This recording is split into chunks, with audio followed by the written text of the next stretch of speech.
Bea Alonzo sa hiwalayan nila ni Dominic Roque, hindi ako ang nakipag-break, pag-usapan natin yan. Pero bago ang lahat, kung di ka pa nakasubscribe sa ating channel ay huwag kalimutan mag-subscribe para lagi kang updated sa latest chika. Nagsalita na si Bea Alonzo upang linawin ang maling akala ng iba sa nangyaring hiwalayan nila ni Dominic Roque.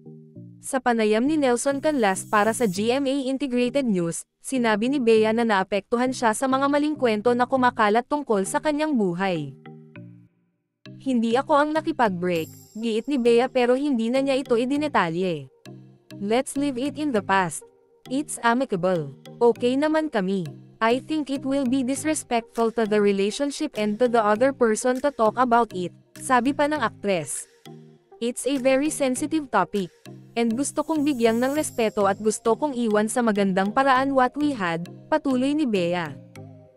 Enero taong 2021 nang magkaroon ng relasyon sina Bea at Dominic.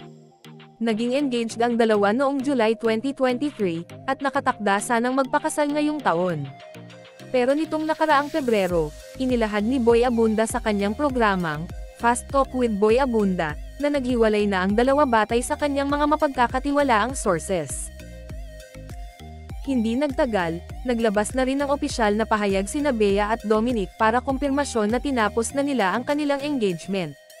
Gayunman, hindi sinabi ni Bea at Dominic kung ano ang dahilan ng kanilang breakup.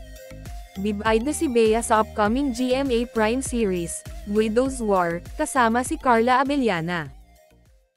Anong masasabi nyo sa ating chismis ngayon? Mag-comment na at subscribe para updated ka sa latest chika na gaya nito. Maraming salamat po.